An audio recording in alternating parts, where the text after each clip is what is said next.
Oh, Yeah. sorry about that. No worries. I'm Mark. I'm the unmuted Mark Hugh. I'm Mark Hugh Unleashed. This is Susan Liu, and we're here today to talk about building your personal brand. And we kind of subtitled this, "What are you famous for?" And we'll kind of talk about that throughout. And this is really about how we individually have built our personal brand and how we've done it, and our thoughts about doing it, and in tools that we use and tools that you can use to build your personal brand. First, a little bit about us. Everyone knows me. I'm a graduate of the University of Washington. I am a Washington licensed CPA. I've been in public practice my entire career, from bigger firms down to the smallest of firms of sole proprietorship. Again, a Washington licensed CPA. I've been very active in the WSCPA. I was kind of like a past chair of the WSCPA. I was on the board for many years. I was on the AICPA Council, and I'm actually on the Washington State Board of Accountancy. I've been on that board since 2016, and I've been the chair. I'm currently the vice chair. A little bit about what I'm famous for is I'm famous as a consultant in the world of state and local taxes. So I have my own firm dealing with clients in state and local taxes. So what do you do when you're a consultant in state and local taxes? Well, you review planning and reporting for a variety of organizations. You do tax audits, tax appeals, tax refunds, generate tax refunds of hundreds of millions of dollars over my career. People think fondly of you whenever the people you've got refunds for, they go, "Hi, Mark, how are you?" Because they think of the refund. And really, how you may have heard me before, since 1992, for 30 years, over 30 years, I've been a speaker in state and local taxes. So a little bit about my firm, 100% consulting base. So no accounting and auditing, no federal income taxes. All my clients come from presentations or referrals, and the only exception is CPE instruction. I do that in state and local taxes, and of course I teach professional ethics, that horrible class you have to take to keep your license. Susan, why don't you talk about yourself? All right. Hello, my name is Susan. Good afternoon. I graduated from Nankai University in China with a bachelor and a master degree in economics. Actually, we have several Chinese premiers from our college. I'm really proud of that. I'm the principal of Hongxin Wealth and Tax Planning Group. I'm also a CPA. As founder of Hongxin, I have over 20 years of experience in providing comprehensive international tax planning and tax compliance services to U.S. citizens, green card holders, and Chinese investors. Currently, I serve as a member of the University of Washington Bassel's School of Business Dean's Advisory Board. Also, I'm a member of the University of Washington Bassel's Accounting Advisory Board. Before starting my own firm in 2015, I worked at Microsoft, and also I worked at Merrill Lynch as financial advisor to high net worth clients. So I successfully advised many families on their asset protections. I am really active in the Puget Sound area Chinese community. I'm a frequent public speaker at seminars and host Yajuan talks about taxation on Chinese radio, Seattle. Also, I'm a recurring tax expert on Phoenix Television, Fenghuang Weishi, a worldwide satellite broadcasting network to Chinese-speaking communities. I'm often invited to Beijing, Shanghai, and other major cities to give lectures to local investors and companies on tax consulting and planning. Actually, yesterday, I just got an invitation from one of the biggest immigration agencies in China to give them speech this year. I'm really excited about that. That's great. Yeah, Hongxin Wealth Tax Planning Group. So we provide international tax planning and tax compliance services to U.S. citizen, green card holders, and Chinese investors. This includes a variety of typical tax planning services. Because our clients are either Chinese new immigrants or Chinese investors, so we really specialize the following services. First, the Foreign Investment in Real Property Act. Chinese people really like to invest in real estate, like buy houses. So like the foreigners, they don't have green card. When they sell house, they have withholding taxes. And also foreign assets disclosure reports and penalty consulting. Also, we do U.S. reporting by officers and owners of foreign corporations, non-resident aliens. Also, we do lots of estate tax planning because our clients, they are wealthy. They accumulate lots of assets, so they're shocked.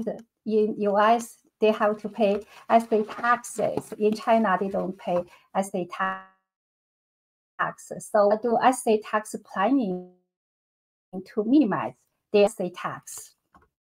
Yeah. So we provide we use insurance and trust as tools to do their estate taxing. Also, our staff are bilingual, so we serve Chinese clients. Excellent. So that's about that's the end result of these brands we've created. Well, how did we get there? How did we get famous? Or I guess maybe I'm infamous. Maybe Susan's famous. Well, why create a personal brand? Why create a personal brand? Well, personal brand distinguishes you from others in the marketplace. It literally is, what are you famous for? And it could be in the marketplace, like Susan and I, like our firms, or you could do it within your employer. So so we're going to talk primarily about doing it out in the marketplace, but the marketplace could be just your work environment. So, the benefits in a work environment of creating a personal brand, right? You can kind of steer your own career within the organization. You have more control over the work you do. Hopefully you're going to build a personal brand and become known for something special that you have passion about. So get to work more often in what you're passionate about. And you're kind of seen as a valuable resource. You're seen as a valuable resource. Building a personal brand, you're not going to build a personal brand by working hard and being easy to work with. That happens in every organization. That's basically what you have to do to not get fired. So those are good things, but they're not that special. There's not a twist that you're famous for. So out in the marketplace, being a specialist is great, because as a specialist, you don't compete based on price. You charge a premium for your services. You have to get, clients. Being famous, people say, oh, I know this person. You should go talk to her. And so you have to have a healthy referral network. But once you have that healthy referral network going, the work just kind of floods in. And that healthy referral network allows you to pick and choose your own clients, which is a great feeling. So by picking and choosing your own client, it maximizes your professional satisfaction, right? You don't have to work with the difficult clients, right? You don't have to do a project that's really going to be ugly, because you've got enough work to do. It maximizes your profits because you can choose the most profitable work, and also minimizes your professional risk because you choose only the best clients. So identifying a specialty. You are unique, but professional dreams are not, right? Millions and millions and millions, maybe billions of people before you have figured out how to build a personal brand, how to do something that makes you special and makes you famous. So where do you want to go? Well, things to think about to start. Your passions and experiences, right? You're always going to do best at whatever you're passionate about. How much time do you want to devote to being your passion? Do you want to devote a little, kind of part-time within your organization, or full-time? You don't have to do whatever in your personal brand full-time. You just have to be famous for however much you do it. What's the market opportunity? There's a market for everything. That's a big enough market for whatever you're doing. Maybe recent or regulatory changes create opportunity. You can do some initial market research. That can be very helpful, again, because probably somebody out there in a world of 8 billion plus people is kind of doing what you're thinking about doing. So do some market research, identify competitors, kind of see what products or deliverables are already in the marketplace. That means somebody is buying those, or finding peers. Sometimes it's good to have somebody to talk to. Common fears. All right.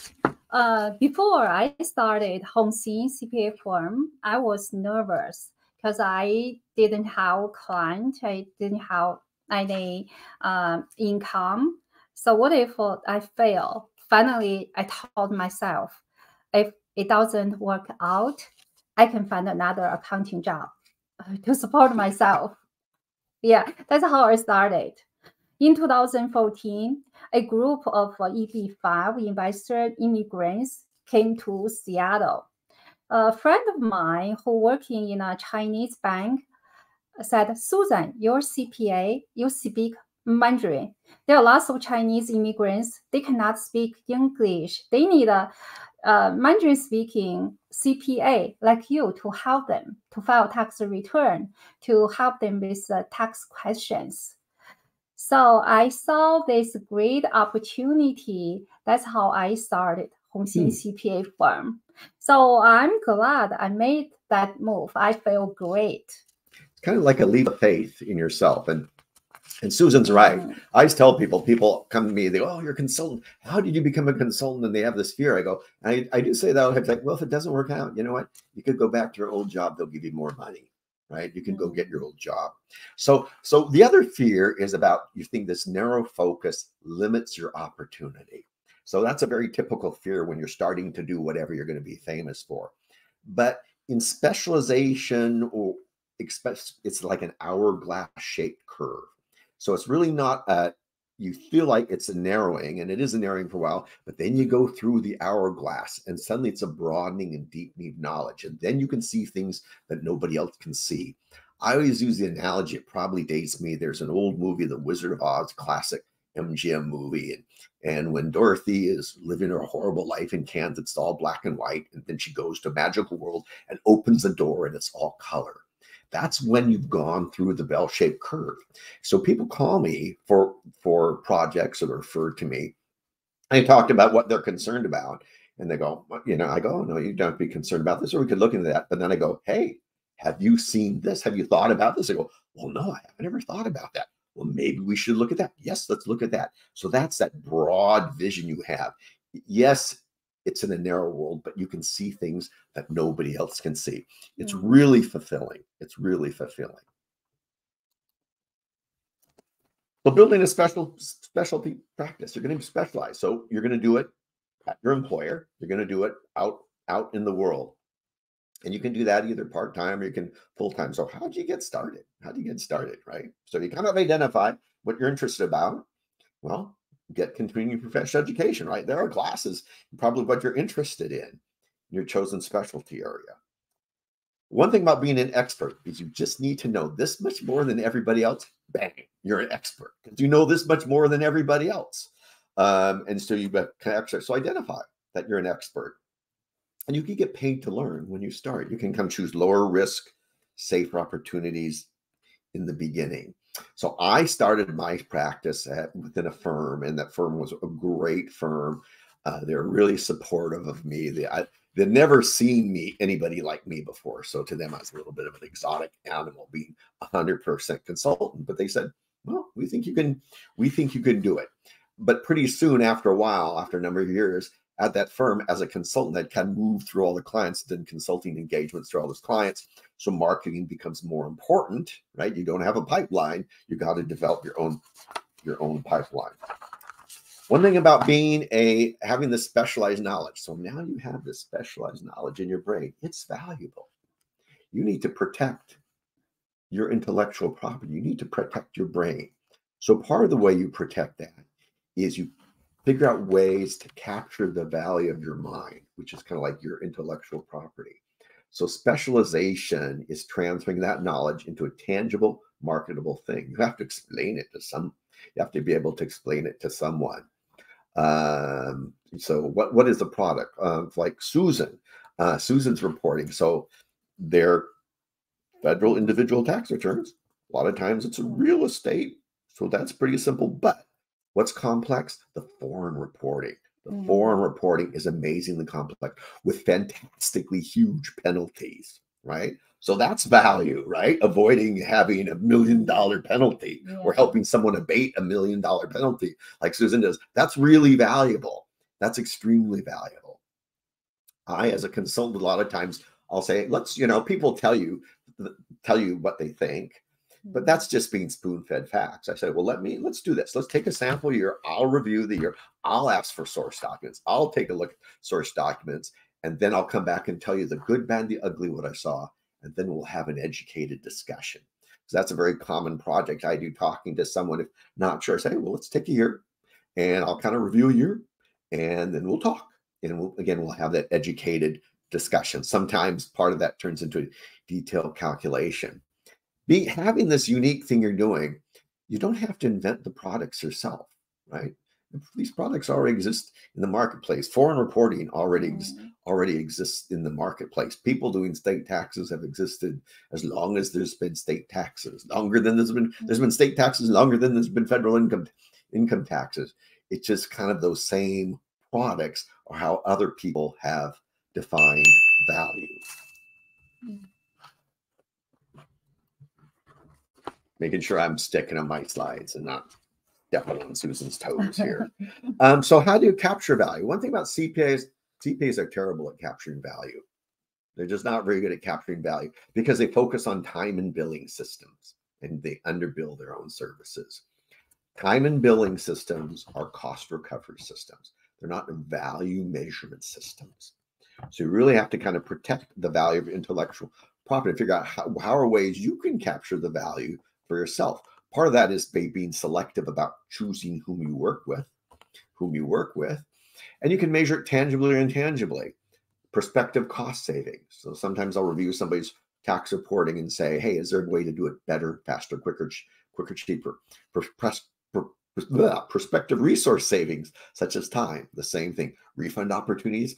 I've gotten tens, hundreds of millions of dollars refunds over my career by people that weren't expecting them. Better managing risk. Susan does very complex reporting, like foreign financial reporting, very incredibly high penalties for information only returns. That's very valuable, right? It may be a boring return, but you say, well, this, if we didn't do this, you'd pay $1 million penalty. People find that pretty interesting. People find that they can get excited about that. Yeah, I want to add this, capturing value. Yeah. So a few years ago, a CPA told me that his client didn't pay his fee for last year's tax return, but he's still doing this year's tax return. I asked why. He said, I'm afraid of losing clients, making them upset. Yeah. I think as a CPA, we have to protect our intellectual properties. Yeah, I had a client want to consult with me. When my assistant tell him that we charge by hour, and he's so upset. Yeah. I said, well, that's fine. You don't respect our time, knowledge, don't provide services. That's instant client qualification, right? Yeah. Okay, if someone's going to value, ask for a retainer. Someone want to pay a retainer. It's like, okay, great. I don't think I'm going to work with you. There's a story about that CPA. I know that CPA you're talking about, who would still do the person's prior tax return, not even get paid. If that isn't the universe bonking you on the head, saying this is not a good client, can you find somebody that maybe would pay you? That's an example of people, and CPAs do that, of not capturing the value. And the point of capturing value is maximizing your own life satisfaction, right? And you're not ripping people off if you have a specialty knowledge. You're just having market prices. We pay market prices for everything. So managing specialty projects, and this is really maybe it's more for me when you're a consultant like that, right? So it's a consulting project. So a consultant, you have to be superb project managers because it's not defined, right? What am I going to do? I'm going to do something consulty for you. I'm just going to do something consulty for. Well, what does that mean? So you have to define things. You have to define scope, fees, timing, deliverables. I love engagement letters because for me, as a consultant, that's the way I define. I say, okay, we have this conversation. We never start working together right away because we have a conversation about what I can do for you. I decide if you're going to be a good client, how much you're going to pay. Here's the end project. I put it in an engagement letter. We have a plan. You've agreed to the plan, how much you can pay for the plan. And then we start working together. So it's just really a valuable tool. And especially when you're a specialist, you have to be careful of scope changes. Scope changes can pop up. And when scope changes pop up, you have to address those right away. Because remember, people come to you. You're the one with specialized knowledge, not them. So when they come to you, initially, they're just spoon feeding you what they think is the problem. You're the one that gets information, digs into the facts and says, oh, well, there's this problem or there's this opportunity. Let's pursue that. They go, oh, yeah, let's pursue that. Well, that becomes a scope change. And so, again, you want to do documentation. I'm really good at engagement letters.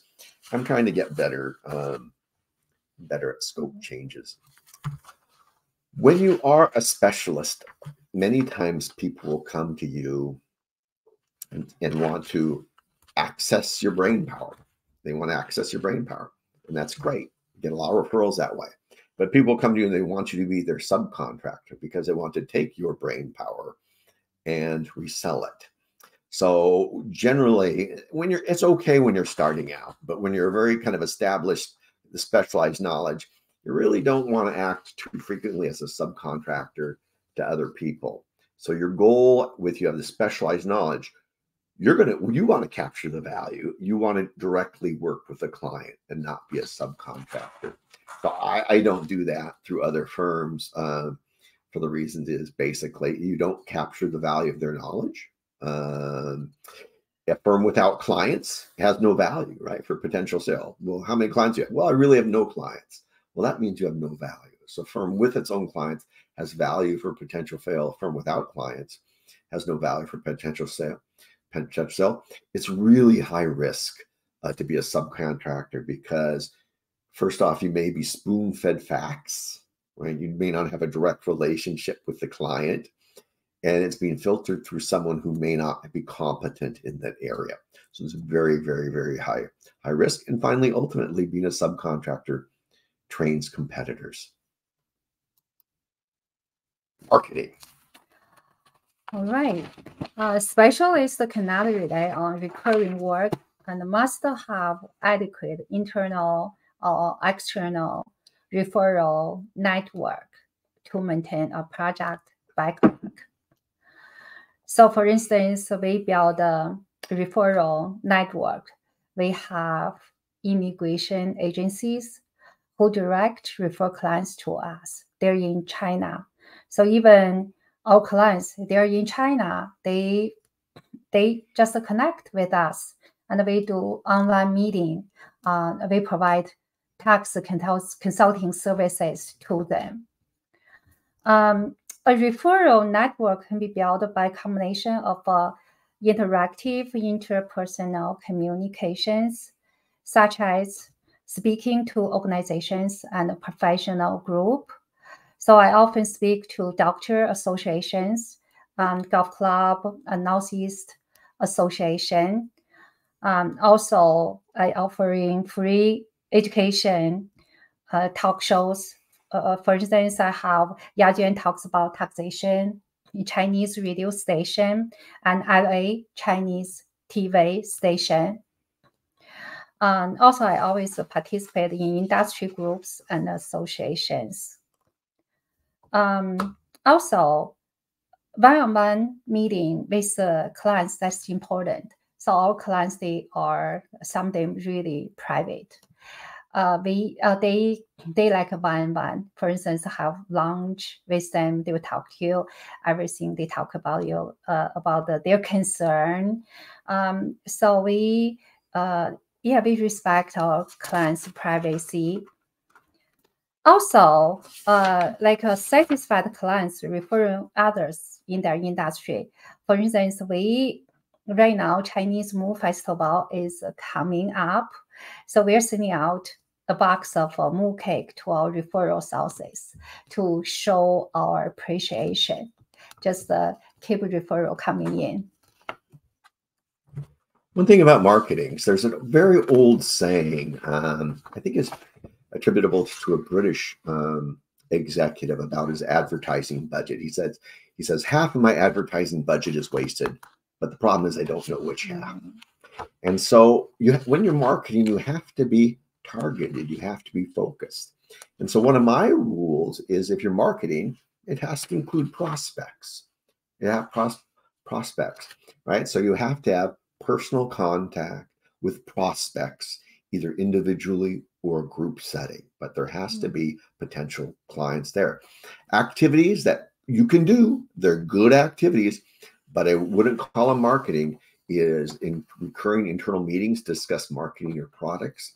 I worked at a firm, and whenever someone would come up, they'd say, oh, I want to do a niche. I want to do this niche and serve this market.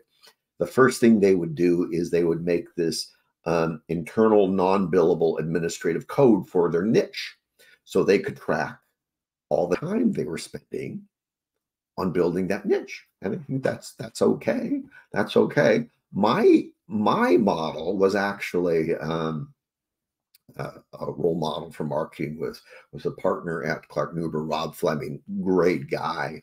And he said, well, you could do that, or you could spend that time, go talk to people, go talk to clients. Don't have an internal meeting. Maybe instead of having a meeting about, whatever your niche, go talk to somebody in the marketplace, a potential client.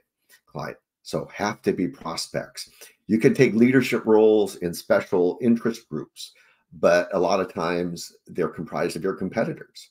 So why would you go sit around and talk with your competitors? Could be interesting knowledge sharing. Maybe you can get CP credit for it, but that's not marketing. That's not going to get you prospects. A lot of times you will be asked to do board service or volunteering with clients.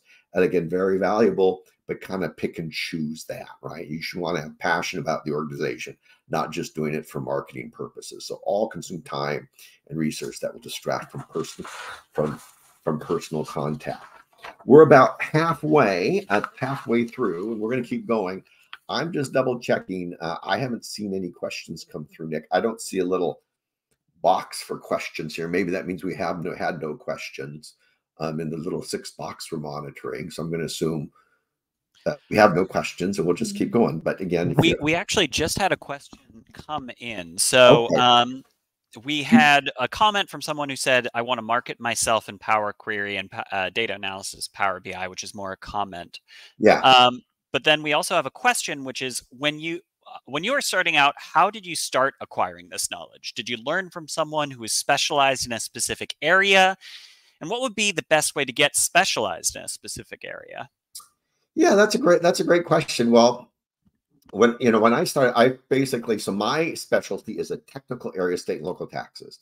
And I started with, I just started with one state. I started with Washington.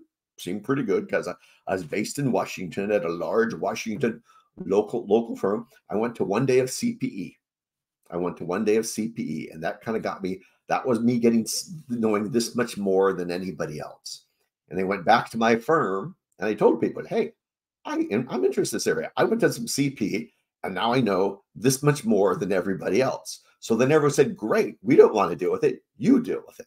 So I dealt with their things and I started learning this much more than everybody else. And we'll talk in a few minutes about kind of more of my specific story. How did you do, Susan? How did you get started? I'll say, so I want to target the Chinese. My clients is Chinese American, right? New immigrants or investors. So I realized my focus on the international taxation. So I took lots of CPE, I watch YouTube videos and I talk to peers who is expert. So I learn from them. Yeah. So gradually now I became expert. Yeah. You just started, you learned this much more than everybody else, right? And then you have to have confidence to go up to people and say, hey, I know this much more than everybody else want to know. And people say, yeah, as you talk to them and then you work with them, I'm trying to keep in the screen frame this much more. And your knowledge grows and your confidence grows. So we'll talk more about kind of our specific stories and kind of like a case studies here near the end. One thing about we wanted to talk about is Mark, so much, the pandemic drove all marketing online, teach a lot of classes. Susan's marketing online. We'll talk about all of her. She's like a worldwide celebrity. We go to restaurants and she gets recognized in restaurants. It's very embarrassing because no one recognizes me. I'm really jealous. But how do you look good online? So just a few tips for looking good online, because everything's online. So first off, it's easy to look good online. First, a better camera than the one that came with your computer. You can buy, we're using $100 Logitech webcam. Don't use the camera that came with your laptop. That's terrible. Something so important is a direct Ethernet connection into your router. Don't use Wi-Fi when you're talking to anybody online or you're leading a seminar. Not only does it have those buffering problems like that, but the picture quality, it almost drastically improves the picture quality. We're in the bedroom right now in my office, which has been converted into bedroom. This office is 100 feet from about 80 feet from the router in the house. But you can buy a 100-foot Ethernet cable on Amazon for $15, right? So spend the $15. That's so important. Get a separate condenser microphone. Don't use the microphone that came from your separate condenser microphone. $40 on that one. We've got a little microphone down here. Color is important. So you get full color LED enabled bulbs. So we've got some Philips Hue bulbs, full color bulbs. This is probably the most expensive thing. We're talking about $30 each, 2 of them. You use those in a cinematic lighting format. So why do people in movies look so good? Well, movies lighting is they have a light over here. It's called I'm reversing it. There's a light over here, which is called the key light. There's a light over there, which is called the side light. And you don't need one here, but in movies, they have a backlight. And so you have these 3 lights on somebody. So the light that's over here, the key light, that's your main light. That's 100% strength. The light that's on the other side, the side light, that's about 70% strength to fill in the shadows. And then you don't need a backlight. And these are Wi-Fi enabled bulbs, so you can change the color. We're here in an office right now. We've got these little lamps. I got little $20 table lamps from Amazon to hold them. So the equipment is not very expensive. Susan, because she does a lot of international productions, has a whole room that's really turned into a studio with box lights and things like that and a green screen. But that's all $200 on Amazon.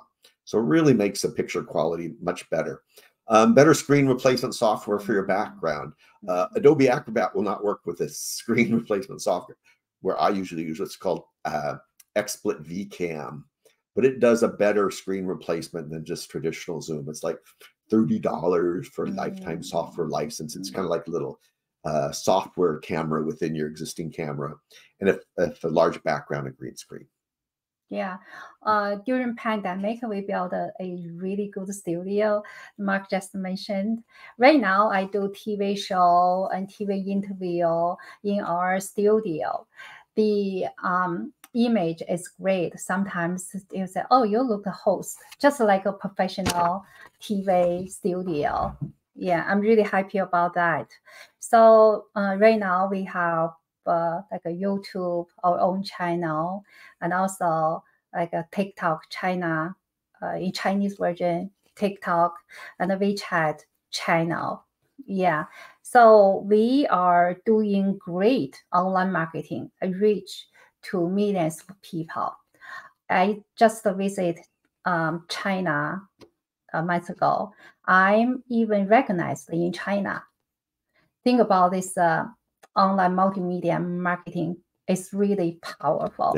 Yeah, it's not that expensive. Everybody can do it. You should try do it. Yeah, the tools are very affordable. The tools are very, very, very affordable and very, very powerful thanks to the internet.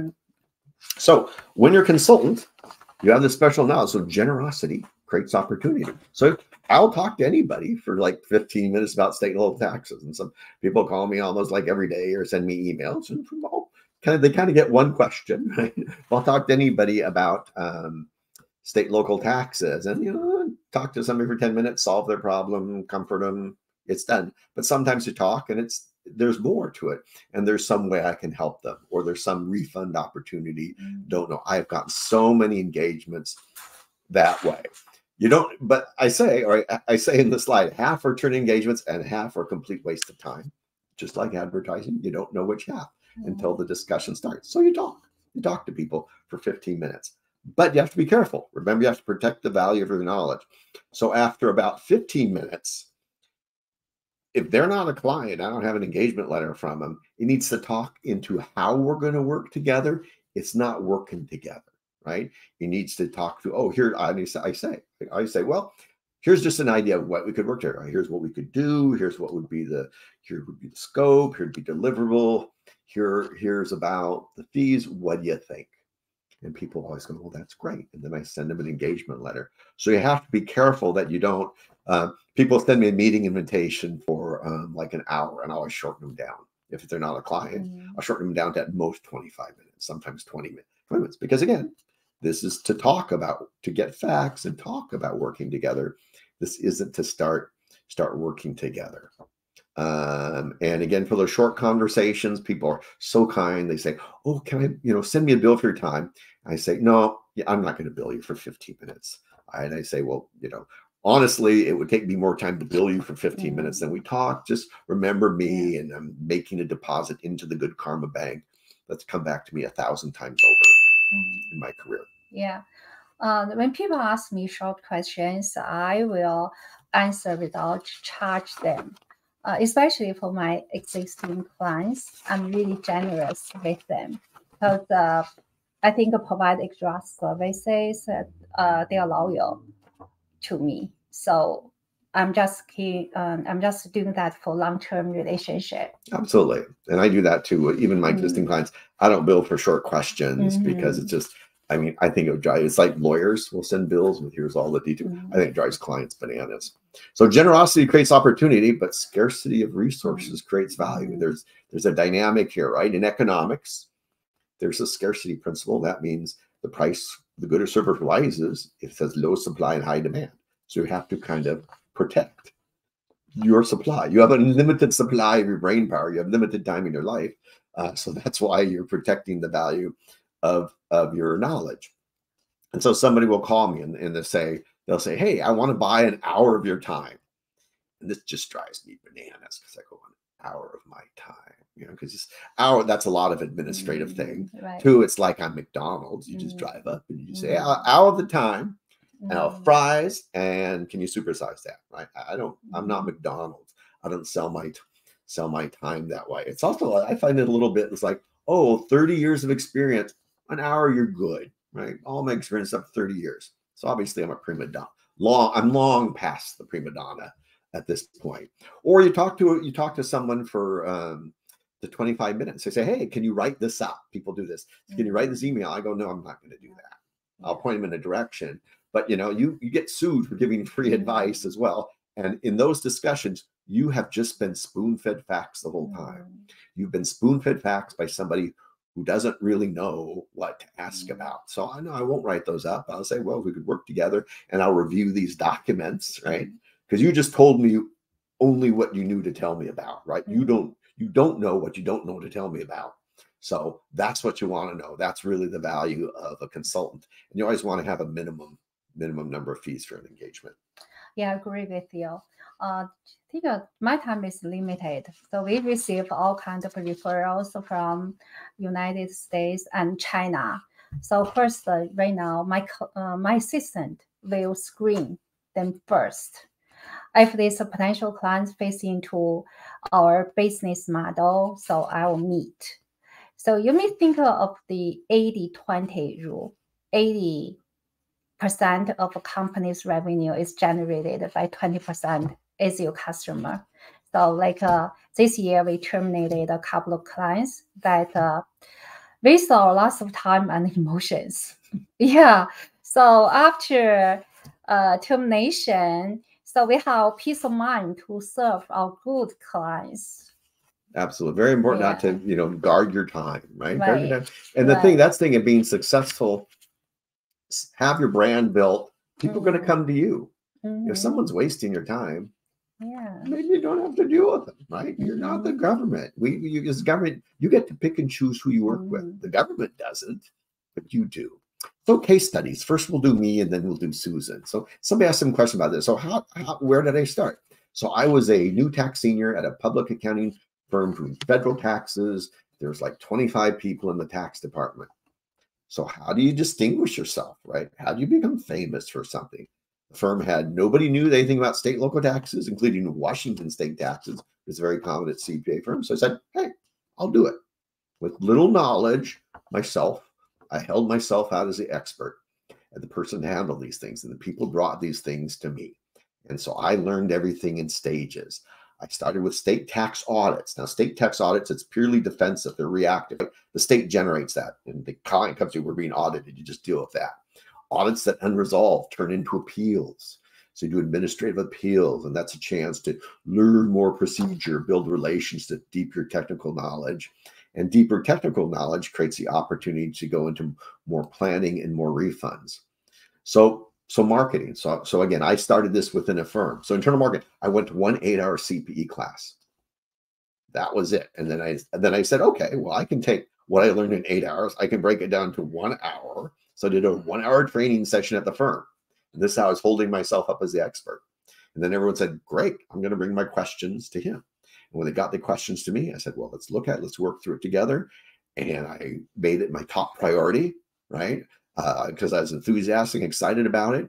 And with every opportunity, I educated the person I was working with at the firm. I said, hey, isn't this cool? Isn't this cool what we're doing? They said, yeah, this is really cool. Because of that in-house training and get a little reputation, I was given in 1992 the opportunity to teach state and local tax classes for the WSCPA, the professional education program. And so I've been teaching since 1993, actually, their classes in state and local taxes. And those classes have helped me build up. And because of those classes and just doing a good job, I've given lots of opportunities to speak with other different organizations and just have a ton of referrals. I really don't have to do any more marketing for the next 100 years or so as well. I have a really healthy referral network. Susan, how about you?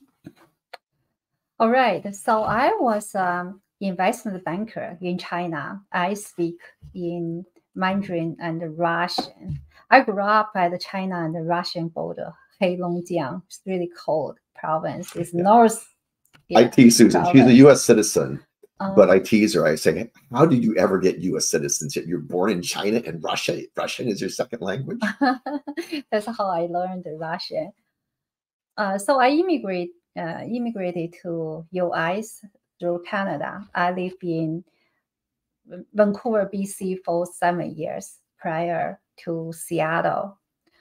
So as a non-native speaking financial analyst, I was difficult to stand out against the native English speakers. I realized that there is bamboo ceiling. So as a financial advisor, marketing financial services to the east side wealthy Chinese community, a large firm compliance officers insisted all client communications needed to be in English, not Mandarin. But most of my clients, they cannot read and speak in English. That's create a huge barrier for me. So after I formed Hongxin CPA firm, so my language became strength. Yeah, that's I feel every day I use my strengths to serve my clients. So all Hongxin clients are Mandarin speaking. Our staff are bilingual. We communicate with clients and review documents in both English and Mandarin.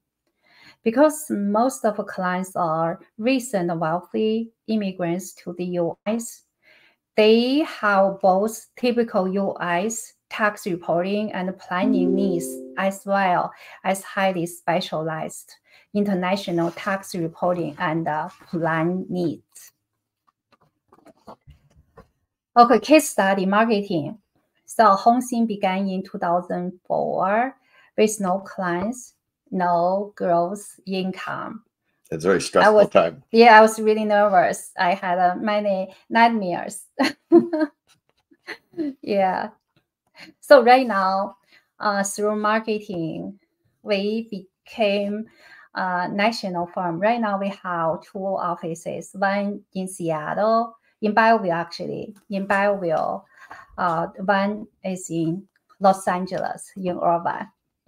So our clients all over US and China. Yeah. So I think since 2015, I just started Hongxin on a Chinese radio station. The president invited me to do this Yajuan talks about taxation. I said, yes, I do it. So yeah, every month I would talk to Chinese audience regarding taxation issues. Right now, I serve as board member treasurer of Northeast China Association. So I always travel before pandemic, I always travel to Beijing, Shanghai, other major cities to give live presentation to local investors and companies on US taxation. Right now, post pandemic, I will resume to visit China to give speech and consulting. So I think electronic marketing give us a lot of opportunities. For instance, WeChat right now, WeChat user is 1.6 billion. So we use WeChat a lot. We publish our articles. We post our videos.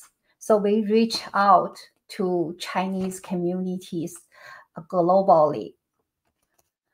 Also, we create YouTube channels, the Hongxin group, and also Yajuan talks about taxation. When you search, you can find out us.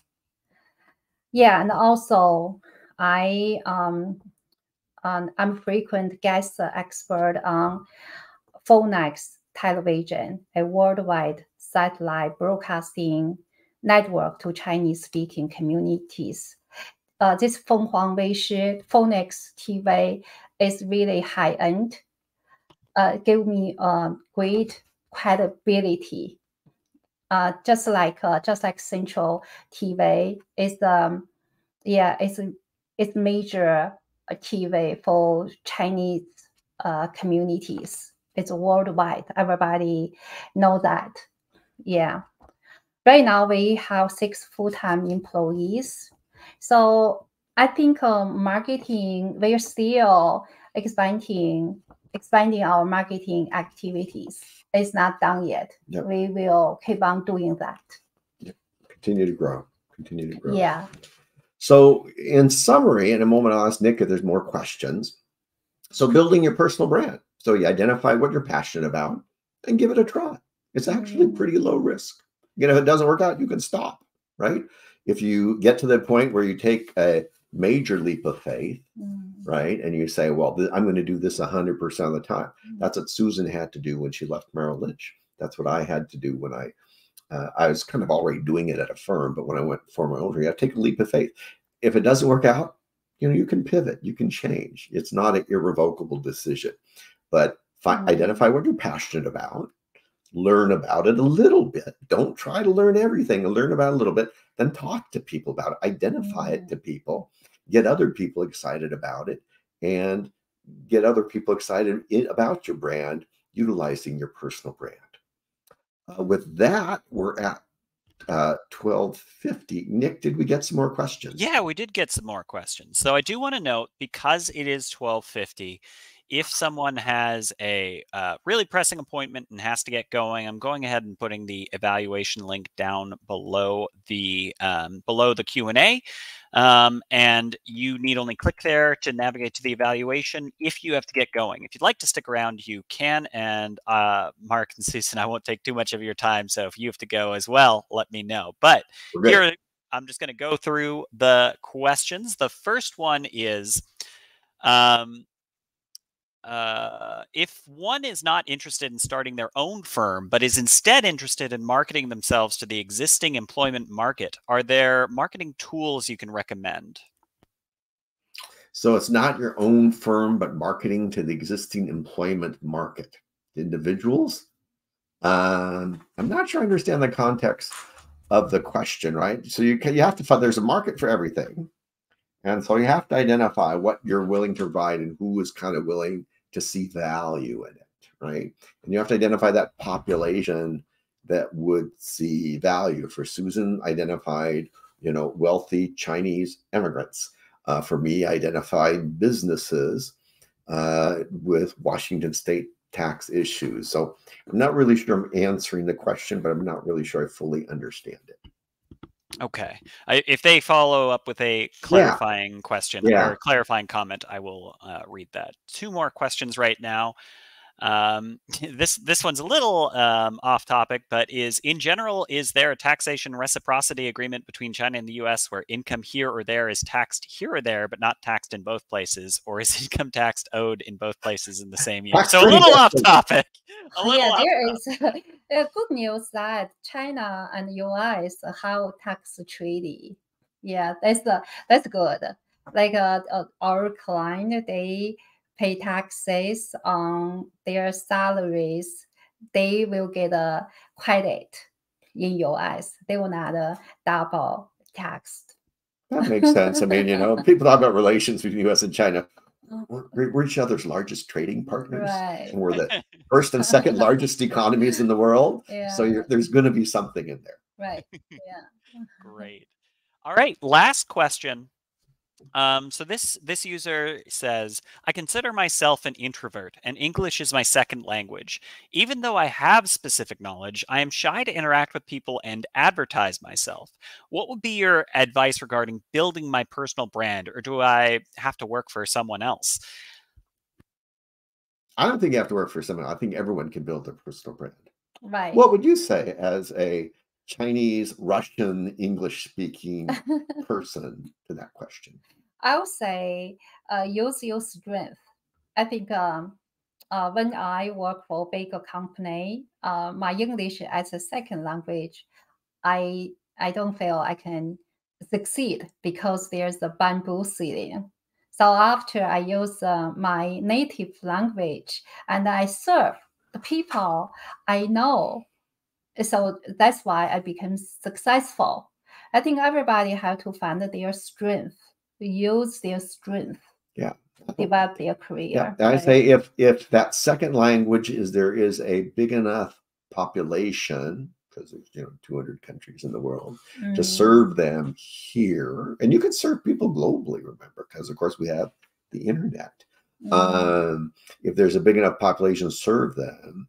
If not, then I think you have to probably go on a more technical path, right?